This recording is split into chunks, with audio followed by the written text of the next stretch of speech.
Boa noite, meus irmãos, que a graça do Senhor seja com todos. Abra sua Bíblia no Evangelho segundo Lucas, capítulo 18.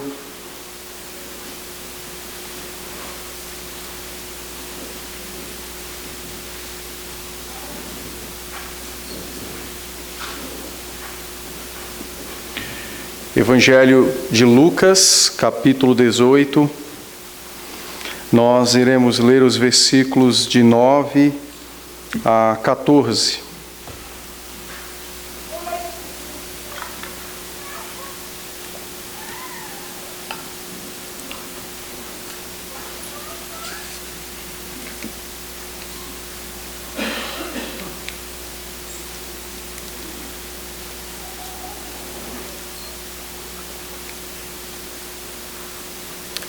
Lucas 18, os versículos de 9 a 14, eu farei a leitura e os irmãos acompanharão nas suas Bíblias. Diz assim a palavra do Senhor.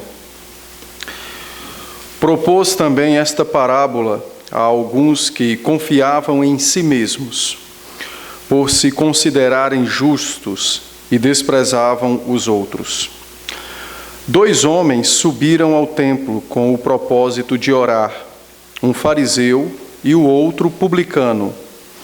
O fariseu, posto em pé, orava de si para si mesmo desta forma: Ó Deus, graças te dou porque não sou como os demais homens, roubadores, injustos e adúlteros, nem ainda como este publicano. Jejuo 2 vezes por semana e dou o dízimo de tudo quanto ganho. O publicano, estando em pé, longe, não ousava nem ainda levantar os olhos ao céu, mas batia no peito, dizendo: Ó Deus, sê propício a mim, pecador. Digo-vos que este desceu justificado para a sua casa, e não aquele, porque todo o que se exalta será humilhado, mas o que se humilha será exaltado. Vamos orar? Ó Deus santo e bendito, Senhor nosso, bendizemos o Teu nome por essa grande oportunidade que o Senhor nos concede de poder adorá-lo publicamente e de honrar o Teu nome por meio desse culto.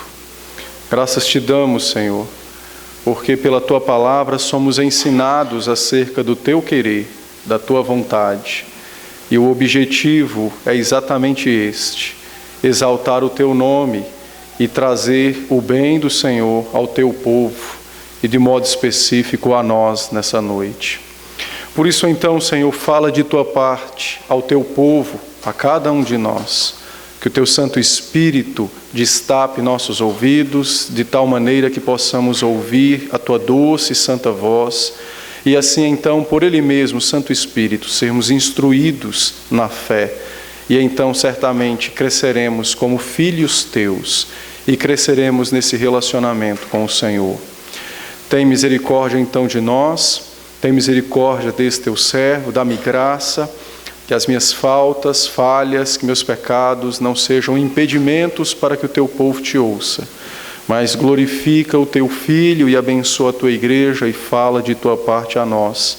É a nossa súplica, em o nome do Teu Filho, o Senhor Jesus. Amém. Amém. Essa é a última parábola, da nossa série.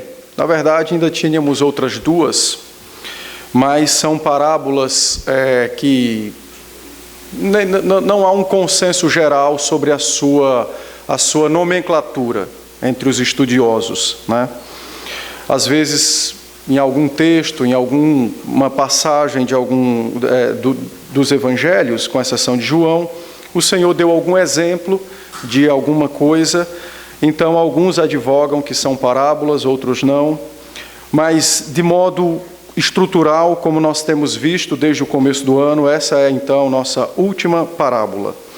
A parábola então que o Senhor contou quando esteve advertindo e exortando, encorajando o seu povo sobre permanecer na fé em oração e permanecer aguardando o seu retorno, como nós vimos no domingo passado.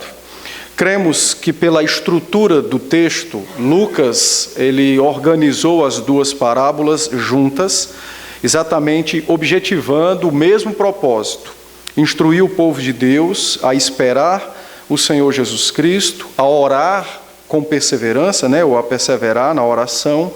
Mas agora, nessa segunda parábola, Cristo não mais vai tratar sobre a perseverança na oração, mas agora Cristo vai tratar sobre quem nós somos na oração, como nos apresentamos diante de Deus na oração, como Deus enxerga o nosso coração quando nós estamos a sós em oração. E é interessante essa parábola porque o Senhor toma dois exemplos extremamente drásticos e opostos um do outro. Ele toma um fariseu e toma um publicano, e os toma então a fim de nos ensinar sobre a verdade de que Deus vê nosso coração. E por isso temos que ter cuidado quando nos apresentamos diante de Deus, não é? E eu vou explicar primeiramente o que significa os fariseus e os publicanos. Curiosamente, estava conversando hoje com a Arlete, e ela até perguntou sobre os fariseus. E às vezes é importante tratarmos sobre esses grupos para facilitar nosso conhecimento e nosso entendimento do texto. Então, quem eram os fariseus que o Senhor Jesus tomou como exemplo nessa parábola? Ele mesmo diz, 2 homens subiram ao templo, verso 10, com o propósito de orar, um fariseu e o outro publicano. Os fariseus, eles surgiram de um grupo que reagiu ao paganismo grego. E isso aconteceu mais ou menos 160, 180 antes do Senhor Jesus Cristo nascer.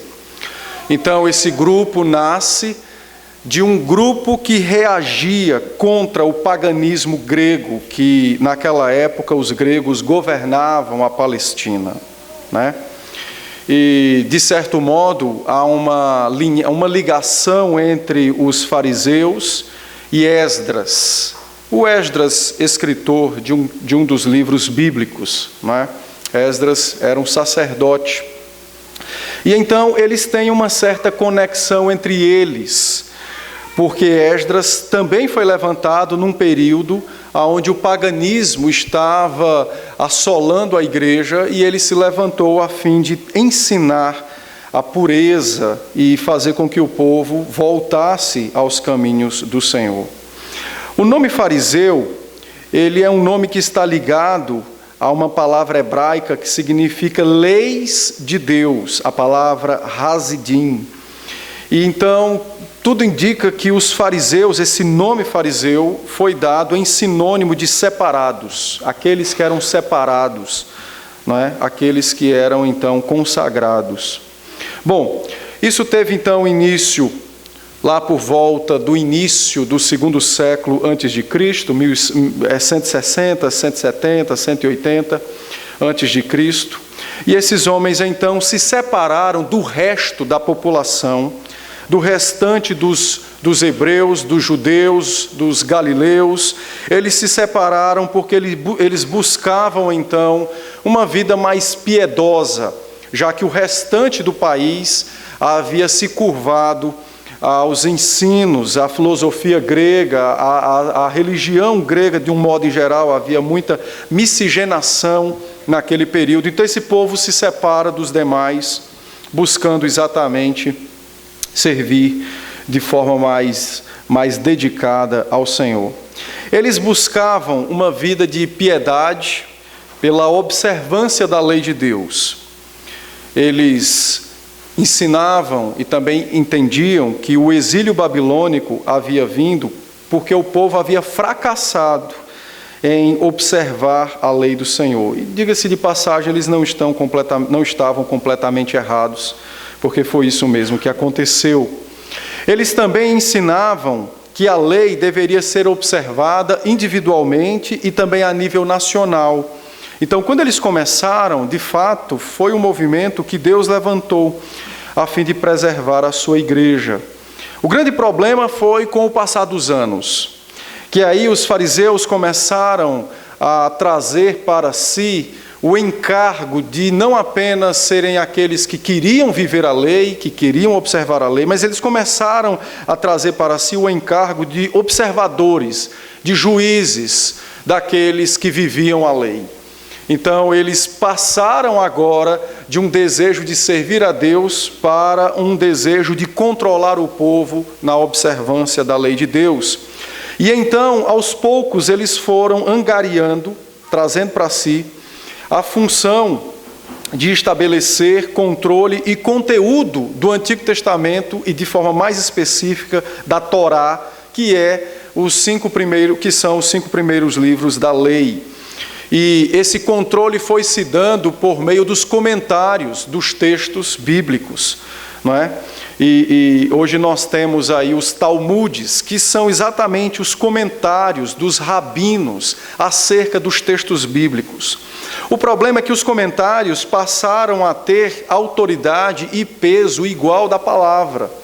E então, ao longo de séculos, tudo isso corroborou para uma corrupção desse grupo que inicialmente se levantou com o fim de servir a Deus e nos dias do Senhor Jesus Cristo estavam corrompidos e buscavam servir apenas a si mesmo. Eles fizeram uma distinção entre os mandamentos de Deus e afirmaram que a Bíblia possui, no caso o Antigo Testamento, possui 613 mandamentos, sendo 248 positivo e 365 negativo. E então, para evitar a ignorância e a quebra desses mandamentos, tanto de forma acidental quanto intencional, eles então começaram a construir uma tradição, que é essa a qual eu me referi, a tradição do Talmude, dos rabinos, a tradição dos fariseus. E então eles cercaram a palavra de Deus com a tradição, de tal modo que em certo momento o Senhor Jesus Cristo disse que eles impediam o povo de entrar no reino dos céus, e nem eles mesmos entravam, porque seus corações ficaram na tradição e não mais na palavra. E todo aquele que se chegasse a fim de querer aprender a palavra era surpreendido pela tradição e não pela própria palavra de Deus. O centro da vida dos fariseus não era bíblico, não era teológico, o conhecimento de Deus que os dirigia. O centro da vida dos fariseus era ético, julgava certo e errado por um princípio apenas legalista e não teológico. Não se averiguava a vontade de Deus, nem muito menos julgava as coisas pela revelação toda. Mas sempre, às vezes a gente dá uma de fariseu também nos dias de hoje, né? Eu quero um versículo para justificar aquilo, como se Deus tivesse falado tudo num versículo, né? Ele falou tudo em toda a sua palavra. Então, eles, infelizmente, julgavam e tinham o seu estilo de vida determinado dessa forma, de uma forma ética e não teológica, não bíblica. É bem verdade que os fariseus jejuavam 2 vezes por semana, sendo que as escrituras no livro de Levítico só exigiam uma única vez no ano, que era exatamente no dia da purificação. Então, o único texto que exigia um jejum de forma autoritária por parte de Deus para seu povo era exatamente no dia da purificação, o Yom Kippur, que é o dia da purificação. Mas eles, então, a fim de surpreenderem Deus, eles jejuavam 2 vezes por semana. E na oração que o Senhor cita aqui, é verdade o que Cristo disse, e é verdade que os fariseus faziam isso. Eles jejuavam muito além daquilo que Deus havia exigido deles. Também eram extremamente zelosos nos seus dízimos. Eles devolviam seus dízimos de tudo aquilo que eles possuíam. E eles eram tão zelosos que eles devolviam o dízimo até das coisas das quais eles sabiam que já haviam dizimado. Então havia um rigor extremamente exacerbado na observância dos dízimos e também do jejum. eles tratavam o dízimo como algo muito sério e especial. Eles diziam que era uma questão de lealdade a Deus.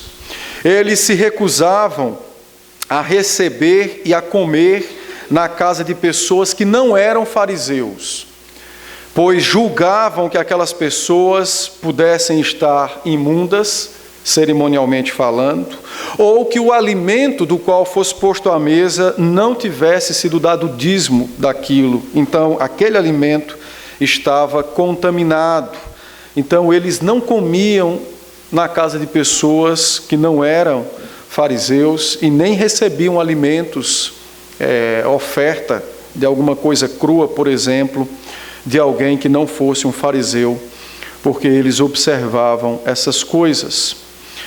Quando o Senhor, então, diz que 2 homens subiram ao templo para orar, e um deles era um fariseu, o Senhor colocou exatamente aquilo que era real, prático da vida de um fariseu. Ele jejuava 2 vezes por semana, ele dava o dízimo de tudo quanto ele tinha, até daquilo que ele sabia já ter dizimado. Então Cristo não cria algo fictício, mas sim conta-nos uma história completamente real. A grande questão desse homem, então, é que em sua oração ele agradece a Deus, não porque Deus é Deus e porque Deus está na vida dele, mas ele agradece a Deus porque ele não é como os demais homens. E é aqui aonde Cristo então diz que ele peca. É quando ele orava de si para si e sua gratidão era: Senhor, não sou como os demais homens, não sou como aquele publicano. Então, em seu coração, ele desprezou aquele homem, o publicano, ele rejeitou aquele homem e ele se colocou de forma soberba e arrogante diante de Deus. Na oração, então, do fariseu, tudo o que ele disse é verdade, e ele, então, fala isso de forma elogiosa. Ele se elogia diante do próprio Deus, com o objetivo de receber reconhecimento divino. E quem são os publicanos? Os publicanos eram judeus que trabalhavam para o Império Romano. Eles trabalhavam na coleta de impostos. E eles eram vistos pelos seus compatriotas, pelos demais judeus, como sanguessugas da sociedade, como traidores. Na verdade, publicanos e prostitutas possuíam o mesmo status numa sociedade, naquela sociedade. Tão grande era então a revolta, né, e o desprazer, o descontentamento dos judeus para com os outros judeus que buscavam servir ao Império Romano, que era quem governava a Palestina no período em que o Senhor Jesus nasceu. Geralmente, as coletas de impostos eram marcadas por extorsões, por roubos e por abusos. Então, isso agravava a situação e o descontentamento do restante da população para com os judeus que decidiam servir como funcionários do Império Romano. Também os publicanos, eles eram mal vistos pela sociedade, não apenas por isso, mas também porque eles tinham contato com todo tipo de pessoa, porque ele tinha que cobrar imposto de todo tipo de pessoa que estivesse na sua região, na sua circunscrição. E então, por ter contato com todo tipo de gente, e de modo muito específico com os gentios, eles eram consideradas pessoas impuras cerimonialmente. E então, dificilmente você ia ver um publicano entrar na igreja para orar, ou quando entrasse, ele de fato procuraria os últimos lugares, porque ele certamente seria desprezado, maltratado. Ninguém iria dar muita atenção a ele. Bom, dadas essas informações históricas, olhe o texto que o Senhor nos deu, e então Cristo conta-nos uma parábola que ela tem no seu primeiro versículo a sua interpretação. E ele então diz que a parábola foi contada a fim de advertir alguns que confiavam em si mesmos, que eram orgulhosos, arrogantes, que se julgavam, como o texto diz, justos, se consideravam justos e desprezavam os outros. O fariseu, então, quando se dirige em sua oração, ele não faz isso a fim de buscar o Senhor. Na verdade, ele faz uma oração a fim de expressar a Deus suas qualidades, seus méritos. Ele relata a Deus não aquilo que ele faz com o coração grato pela fé que o Senhor pôs no seu coração e com o objetivo de servir ao Senhor, mas ele expressa sua confiança em si mesmo. Ele então diz a Deus que ele é grato porque ele não é como os demais homens, roubadores, injustos, adúlteros. Ele não é como os demais homens, como aquele publicano. Ele jejua 2 vezes, ele dá o dízimo de tudo quanto ele tem. Um detalhe interessante é que quando o Senhor Jesus, nos versos 11 e 12, usa verbos para exprimir, expressar a fala do fariseu, o Senhor Jesus Cristo fala esses verbos num tempo verbal grego chamado particípio perfeito. E seria mais ou menos o nosso gerúndio, mas por causa do perfeito é uma coisa que é feita e continua sendo feita, entende? Então, a ideia de quando Cristo coloca as palavras dessa forma, com esse modo verbal, é de que a confiança daquele homem, ela não apenas estava naquele momento, mas ela era uma confiança que persistia e que nunca diminuía. A sua altivez, o seu orgulho e a sua soberba era algo crescente. Não era apenas naquele momento em si. Não foi um dia em que ele acordou cheio de si e decidiu se apresentar a Deus como a melhor das criaturas. Mas era algo rotineiro, contínuo. Era algo que era feito todos os dias. E então ele se apresentava a Deus constantemente, expressando sua confiança e suas qualidades, diante de Deus, e fazia isso sem ter de fato o objetivo de reconhecer seus próprios pecados. Já o publicano, ele faz completamente diferente. O publicano, ele não chega perto do altar.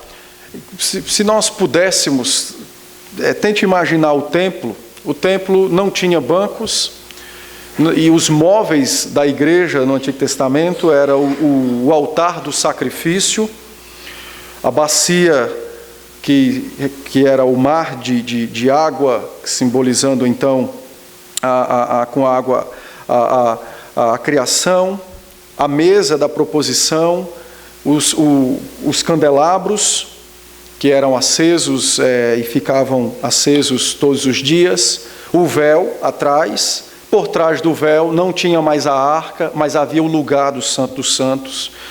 E então o fariseu se dirigiu para a igreja para orar nos horários que eram os horários dos sacrifícios, 9 da manhã e 3 da tarde. Esses eram os horários dos sacrifícios, do cordeiro sacrificado continuamente. E ele então chega bem próximo do altar. E era costume naquela época orar com os olhos aos céus, e você tem até um salmo que diz, eleva os olhos aos montes, exatamente porque era um hábito de se orar olhando em direção da morada de Deus.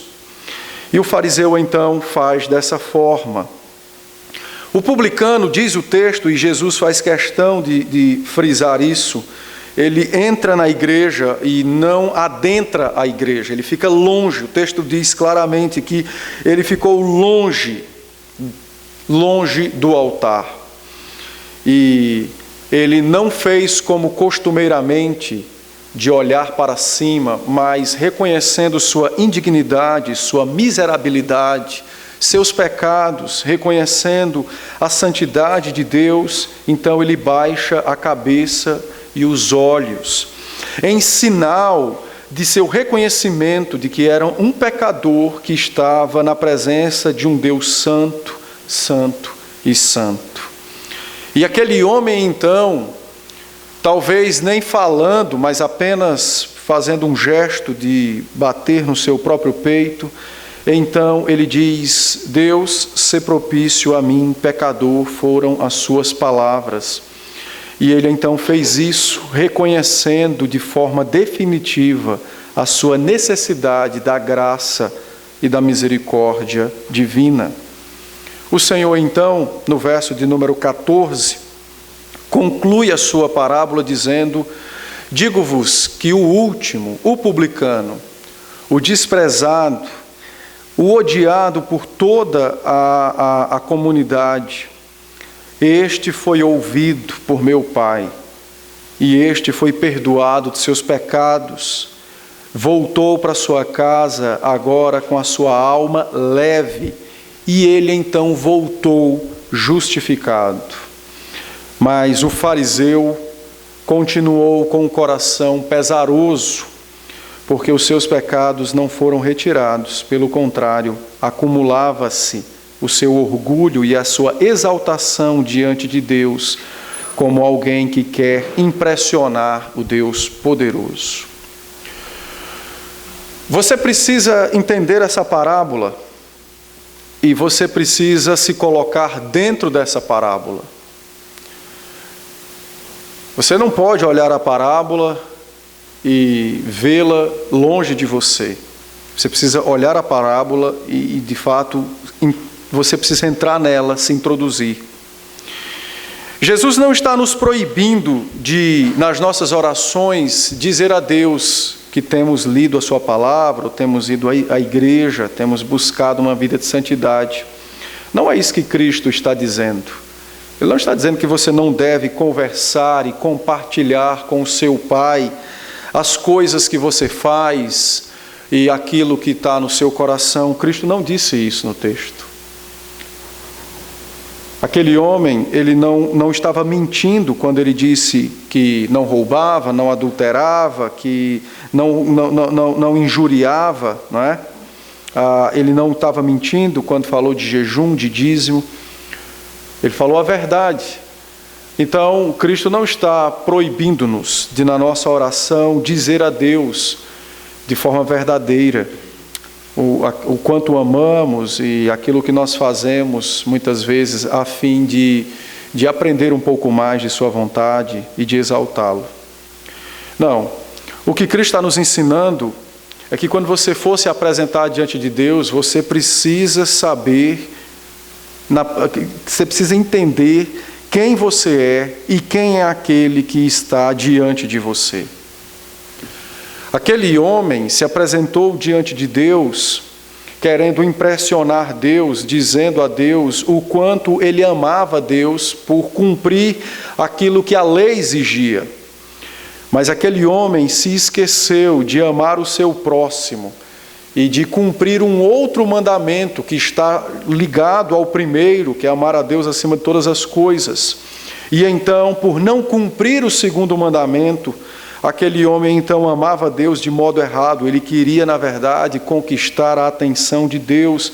Ele queria fazer com que Deus se agradasse dele por quem ele era. Ele não queria reconhecer que ele era um pecador. Então ele se apresentou a Deus de uma forma exaltada. Ele tentou então, quando colocou as verdades daquilo que ele fazia, ele não colocou isso como sendo obra de Deus na vida dele, mas ele colocou isso como sendo sua justiça própria, como sua autocongratulação. Ele então, por omitir o amor ao próximo, amou a si mesmo mais do que o próprio Deus, entretanto achava que amava o Senhor. E por isso então sua oração foi rejeitada. Então, Cristo não está me dizendo que eu não devo dizer: Senhor, tenho lido a sua palavra, tal texto, não tenho entendido. Cristo não está me proibindo fazer isso. Não está me proibindo orar pelos meus filhos e pedir: Senhor, o Senhor tem visto, temos feito a leitura, o culto doméstico, comprado materiais, usa de graça, alcança o coração deles. Cristo não está dizendo que você não deve dizer isso ao Pai em oração.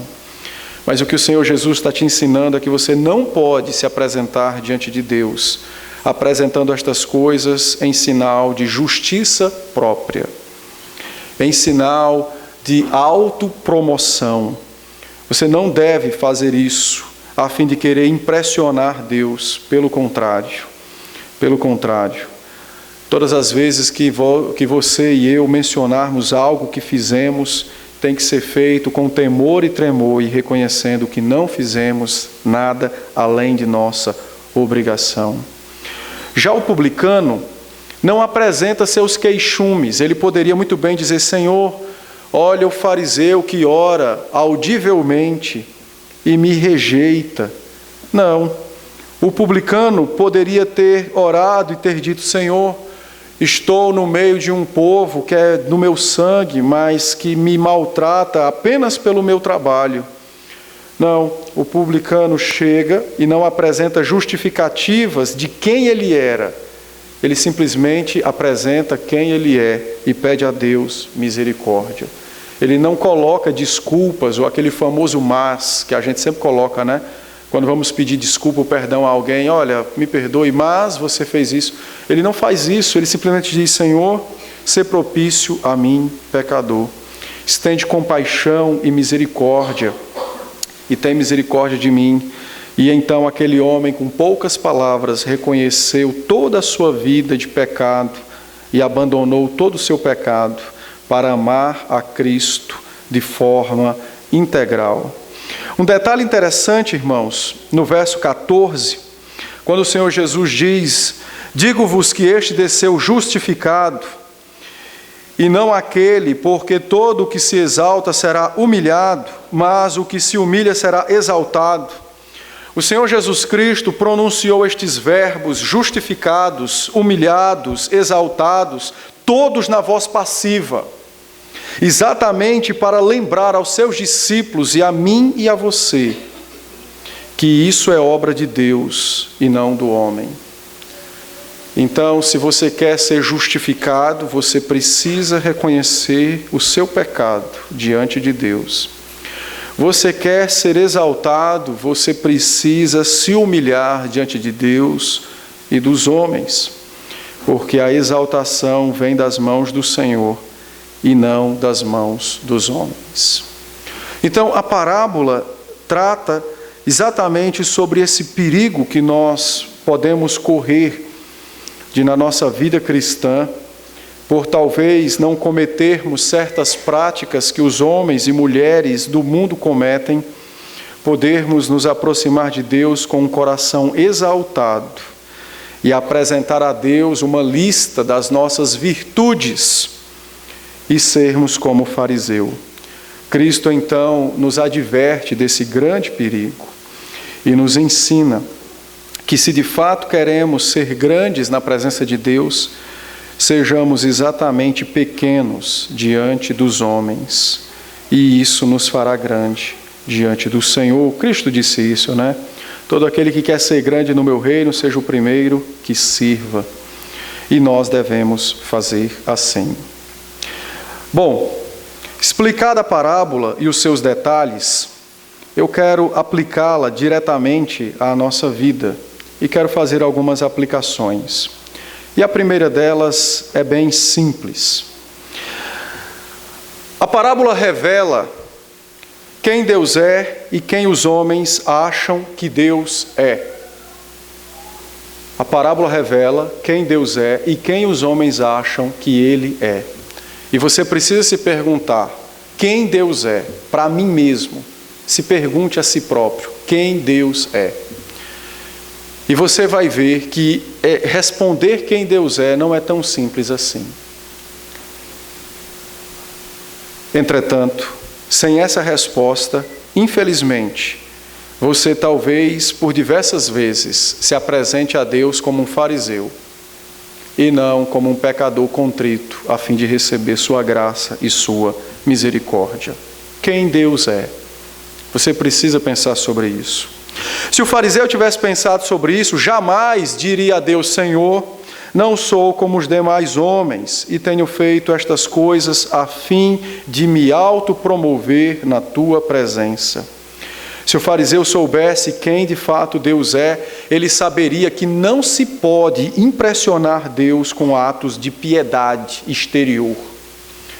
Porque a piedade exterior, ou as obras que fazemos de forma exteriorizada, elas revelam exatamente aquilo que está dentro de nós. Então, até mesmo uma caridade que alguém faça, ainda que nós não vejamos com que propósito, Deus vê exatamente o propósito e não apenas a caridade em si. E Ele julga, então, aquilo que é feito mediante o propósito do coração.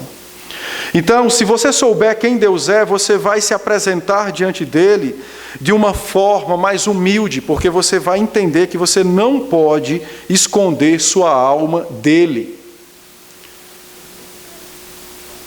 O nosso catecismo nos auxilia nessa pergunta de quem Deus é e diz que Ele é um Espírito perfeito, puríssimo e santíssimo. Não tem corpo como os homens. É todo-poderoso, onisciente e onipresente. Enxerga o mais profundo da alma humana. Então, sabendo disso, nós iremos nos apresentar diante do Senhor em oração e não faremos como o fariseu, mas como o publicano. E diremos ao Senhor, sê propício a mim, pecador. E não faremos como o publicano. O Senhor tem visto, Deus, no último mês não faltei nenhum culto, no último mês fiz isso, na última semana fiz aquilo, não sou como os demais membros da minha igreja, tem aqueles irmãos que são relapsos, tem aquela família lá que está assim por causa daquilo. Então, nós não faremos isso, porque sabemos quem Deus é. E Ele vê o mais interior da nossa alma. É por isso que não há injustiça no julgamento divino, e é por isso que quando nós estivermos no céu, nós iremos de forma mais completa compreender por que Deus salvou uns e outros não.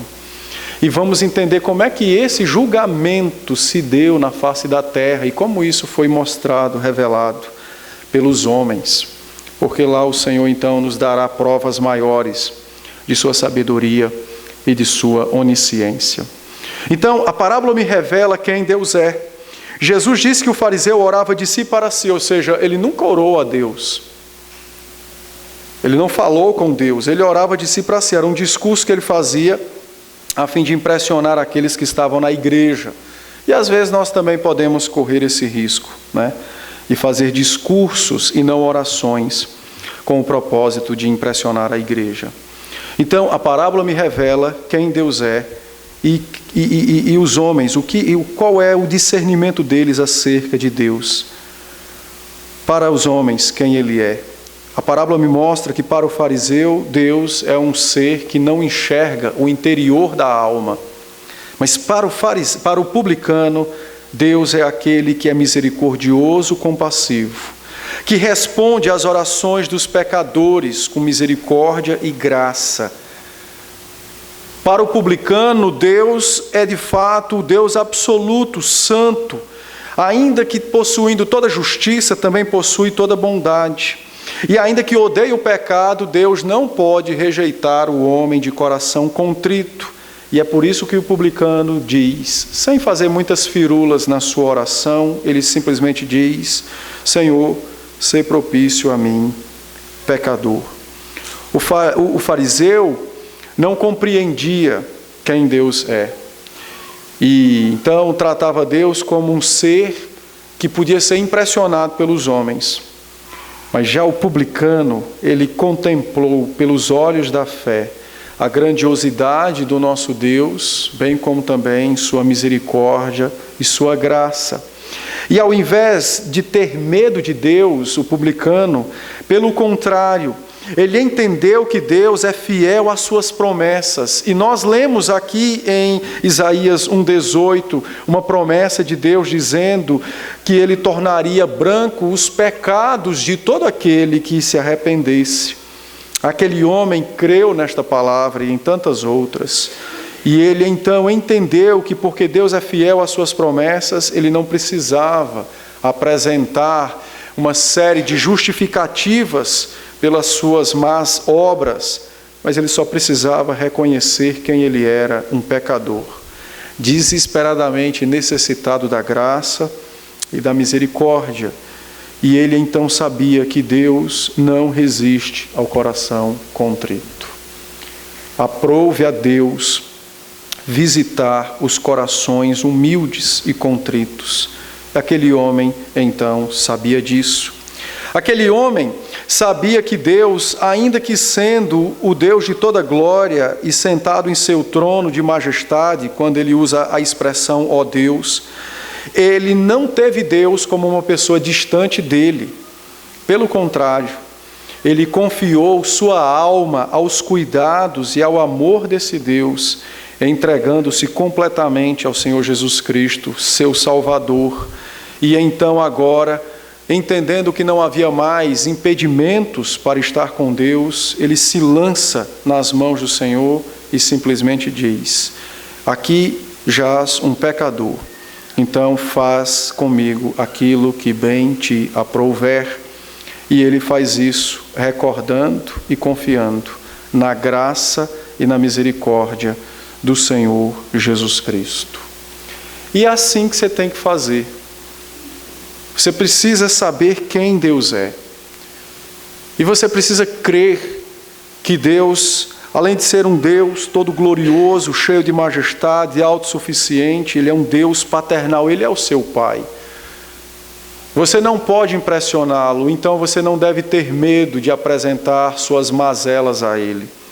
Mas você deve apresentá-las como fariseu, na expectativa de ser alcançado pela misericórdia e pela graça do Senhor. Tem muitos crentes que tentam barganhar com Deus, apresentando os seus feitos, os seus dons e suas habilidades, quando na verdade o que Deus exige de nós é que nós o reconheçamos como absoluto em nossas vidas e nós mesmos como pecadores e necessitados dele. Então, na sua oração, quando você for orar, lembre-se disso. Lembre-se do fariseu e do publicano. E se no meio das suas orações você perceber que você está sendo fariseu, arrependa-se e confesse ao Senhor: Senhor, eu pequei, eu tentei te impressionar, eu não tentei te amar, eu me amei mais do que a ti mesmo, e por isso eu tentei conquistar o teu favor pela minha obra. Então tenha misericórdia.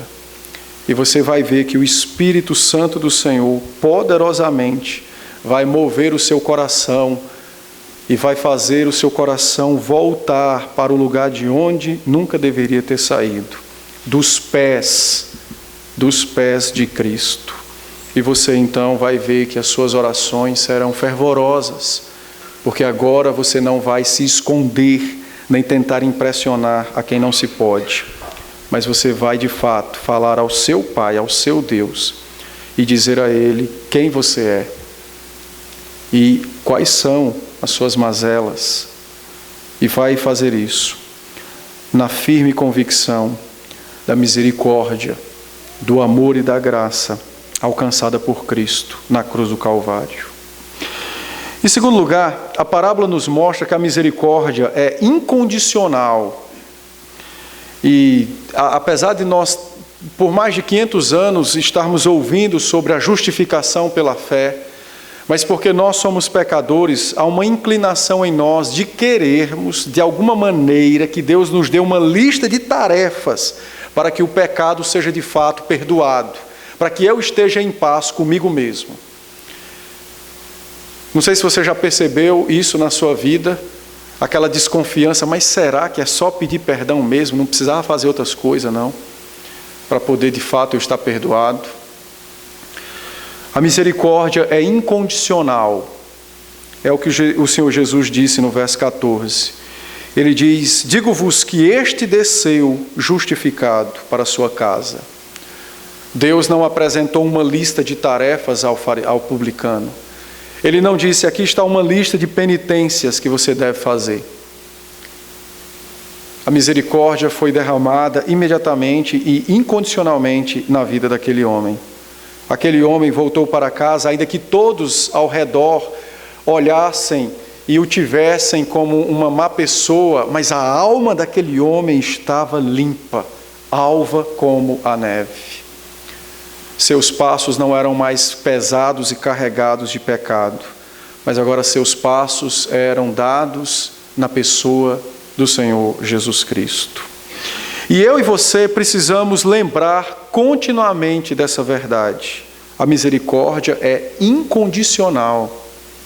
Satanás se utiliza de nossa fraqueza e de nossa corrupção para tentar nos fazer desacreditar de Cristo e da sua cruz. Esses dias um pastor estava publicando aí nas redes sociais aí esse negócio de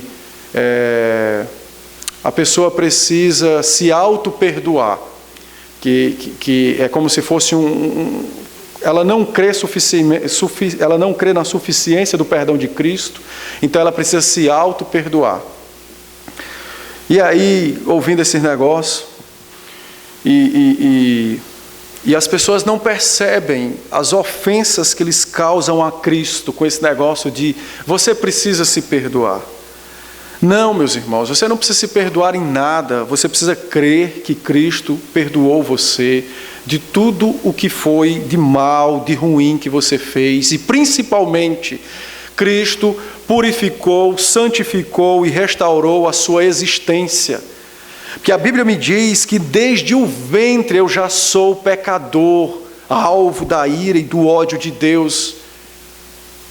E se eu não crer nesta verdade, eu vou passar a vida inteira atormentado, sem saber se o que eu já fiz é suficiente para pagar aquela dívida diante de Deus. Talvez muitos crentes não consigam se relacionar com Deus como seu Pai, porque estão sempre olhando Deus como se fosse um credor. Alguém que está à procura, à caça, a fim de fazer aquela cobrança no meio das pessoas até, olhe, para você ser perdoado daquela mentira, daquele adultério, daquele roubo, daquele assassinato, daquilo e daquilo, você falta fazer isso. E muitos têm vivido com Deus fugindo dele, porque estão se escondendo, porque não o enxergam como ele é, santo, bom, Pai, perdoador na pessoa de seu Filho. Mas enxergam Deus como um credor, como alguém que passa na cara, como alguém que nos lembra todos os dias, olha, falta fazer aquilo, falta fazer isso. Jesus então me diz que a misericórdia é incondicional. Vai saber quantas pessoas aquele publicano não extorquiu, quantas casas ele não violou para tirar os impostos e roubar. Jesus não lhe deu nenhum tipo de tarefa. Ele não disse, sobe ao monte, faze isto, vai ali. Simplesmente o que Cristo disse foi que quando aquele homem reconheceu sua miserabilidade e se lançou aos pés de seu pai e disse ao seu pai que não havia outro a não ser o próprio Deus para o salvar, então naquele instante o céu se abriu e a misericórdia lavou a alma daquele homem. Os pecados foram perdoados, não havia mais culpa, e aquele homem podia naquele instante morrer, porque ele imediatamente se encontraria face a face com o Deus que ele falou instantes atrás. Entenda, consequências, mudanças de comportamento, são coisas que devem ser vistas na vida de um arrependido. Mas a mudança de comportamentos não quer dizer que alguém de fato foi justificado. O que garante nossa justificação é a nossa entrega completa nas mãos de Cristo. É quando nós nos lançamos inteiramente em suas mãos e confessamos verdadeiramente o nosso pecado e dizemos, não há outro a não ser o Senhor, para me perdoar e para me salvar. Na sua história de vida, na sua caminhada cristã, não importa o que você faça, desde a mais simples coisa até a mais hedionda, o que você precisa é se lançar aos pés de Jesus Cristo. E se você ouvir de Cristo na palavra que você foi perdoado, então creia de todo o seu coração. Não ceda às tentações de Satanás, nem do seu próprio coração, de querer provar para si mesmo e para Deus que você pode pagar a sua dívida. Não ceda às tentações de Satanás e do seu próprio coração de querer impor a você mesmo tarefas, indulgências, que são exigências, obrigações, para descansar na verdade do perdão. Quando isso acontecer, você precisa orar e dizer: Senhor, assim como Cristo nos orienta em Mateus 6, repreende Satanás que tenta roubar minha paz e a alegria do teu perdão na minha vida. E corra para Cristo. Então, a parábola me ensina que a misericórdia é incondicional. E você deve lembrar disso. E isso aplica em todas as áreas da vida. Não apenas no meu relacionamento com Deus, mas o texto trata especificamente disso, mas também no meu relacionamento com os outros, não é? Às vezes nós queremos impor condições para poder as pessoas serem perdoadas por nós. Maridos, esposas querem impor tarefas, né? Exigências. Não deve fazer isso. A misericórdia é incondicional. E por isso que a definição de perdão dada em Miqueias 7, 18 e 19 diz que Deus lança as ofensas nas profundezas do mar. Porque é para que ninguém, nem você e nem o próprio Satanás, fique escavando aquilo. Mas está em lugar inalcançável. Por quê? Porque a misericórdia é incondicional. Então você tem que crer nisso. A sua segurança de salvação depende de crer nisso. Porque isso chama-se entregar-se inteiramente à obra de Cristo, a suficiência da cruz na minha e na sua salvação. Em terceiro lugar, o texto me ensina também que a fé verdadeira e o amor a Deus são vistos na vida comum e não apenas dentro da igreja. Nós precisamos corrigir a maneira como nós vivemos com Deus e para Deus. Toda vida que pensamos na vida cristã, nossa mente se volta apenas para essas quatro paredes, para aquilo que se faz aqui dentro. E está errado. Deus não nos deu o mandamento dizendo: cultue 6 dias e trabalhe 1. Foi o inverso. 6 dias trabalharás e 1 dedicará integralmente a mim. E a parábola me ensina isso. O meu amor e a minha fé verdadeira, essas coisas são demonstradas na vida comum. E não apenas dentro da igreja, nas reuniões da igreja. Olha o fariseu. O fariseu é um exemplo de um crente, entenda, crente, de um membro da igreja exemplar. Dificilmente esse cara daria trabalho para o seu pastor. Não faltava nos cultos, marido de uma só mulher, zeloso na leitura da lei para com sua família. Dificilmente faltaria em qualquer tipo de reunião de oração e de ensino, porque eles tinham de fato isso como sua atividade principal. O camarada dizima daquilo que ele tem e do que não tem, não faltaria dinheiro na igreja, não precisaria pedir oferta para ninguém. Um homem que jejuava 2 vezes, além e muito além do que a lei exigia, um membro exemplar. pastor só visitaria esse camarada apenas na visita cordial, mas para aconselhar, tratar de problema, eu creio que não. Porém, o que a Bíblia me mostra, o que Jesus me mostra no texto, é que tudo isso era hipocrisia e falsidade. Tudo era hipocrisia e falsidade. A vida cristã, o amor a Deus, a fé, são demonstrados exatamente na vida comum. É lá no meu trabalho, é lá na escola, é dentro de casa, no meu relacionamento com minha esposa, com meu marido, com meus filhos, com meus vizinhos. É nas coisas que eu faço, é por onde eu ando, que eu demonstro de fato se Jesus Cristo habita em mim ou não. Não é aqui. Aqui também. Mas é bem menos. É lá.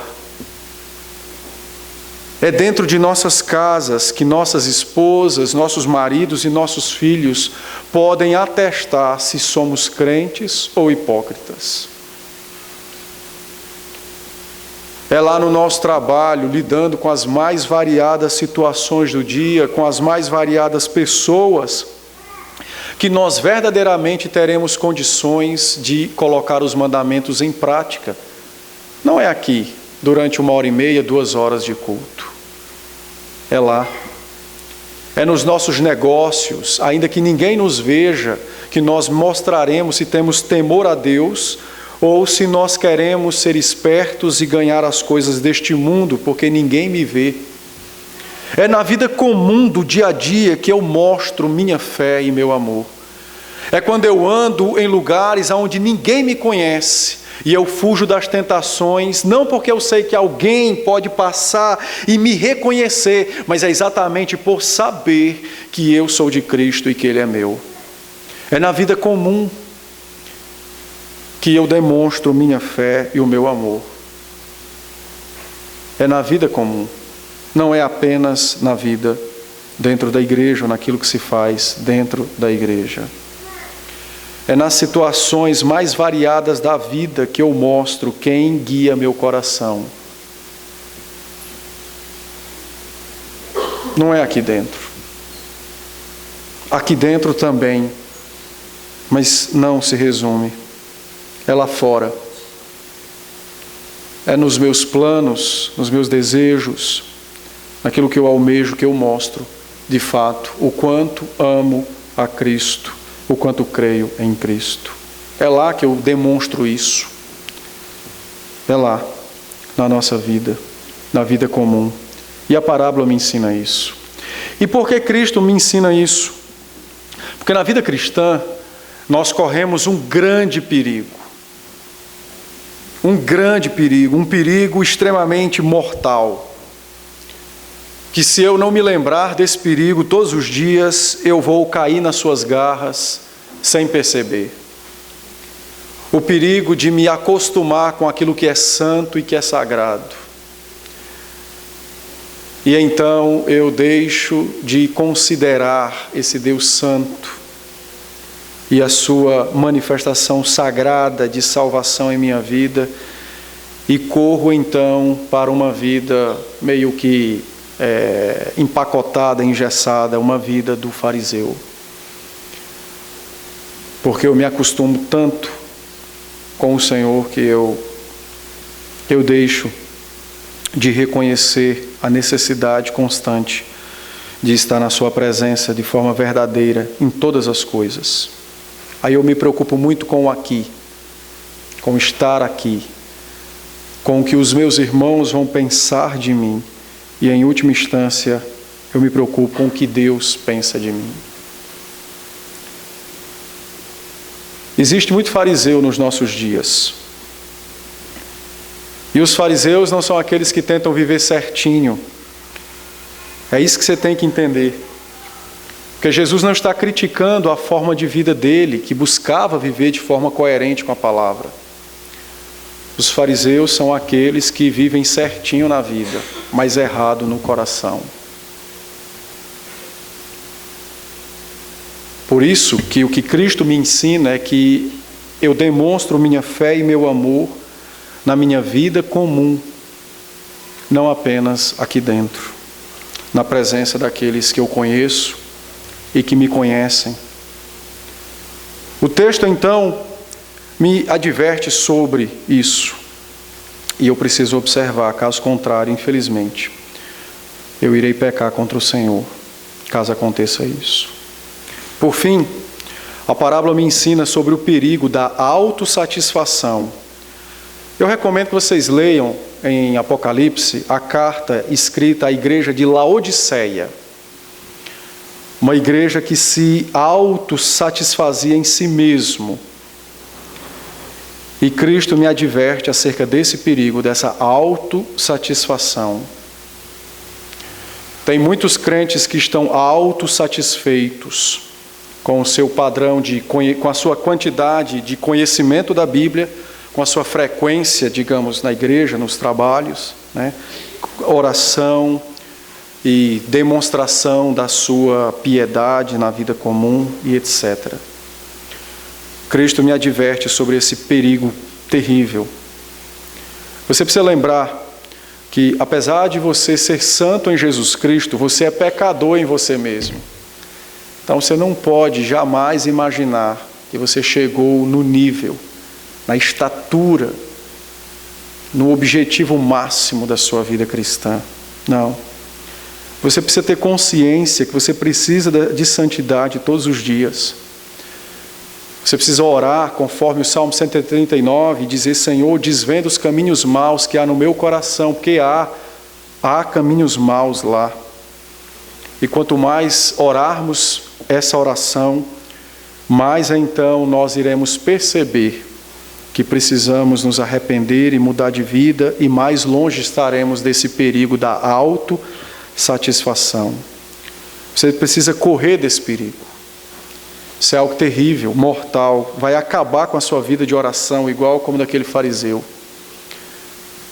E o que é pior, talvez você passe uma vida inteira acreditando que vai para o céu, e no dia da morte você vai ter a triste e horrível visão de que nunca esteve no céu, de que nunca esteve com o Deus dos céus. Pelo contrário. Então, eu advirto os irmãos, fujam da autossatisfação. Esse negócio é como num jardim, é como ervas daninhas, é como plantas que matam outras plantas. Isso é uma miséria, uma desgraça. Então, em nome de Cristo, fuja disso.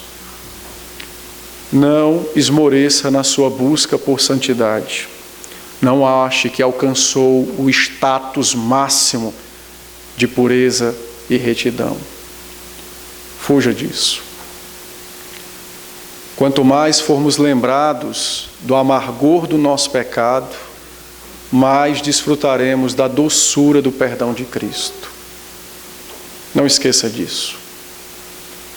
Porque o meu desejo, como vosso irmão, não é encontrá-los apenas outra vez nesta terra, mas é de vê-los no reino dos céus. Então fujam disso. Fujam da autossatisfação e busquem com grande ansiedade em vossos corações, então ansiedade por desejo, crescer em santidade. É o que o Senhor então nos diz. E eu encerro lendo apenas o verso 9. Propôs esta parábola a alguns que confiavam em si mesmos, por se considerarem justos, e desprezavam os outros. Que nós não sejamos achados como estes, mas como os publicanos, redimidos pelo sangue de Cristo. Que Deus seja conosco. Amém? Fique de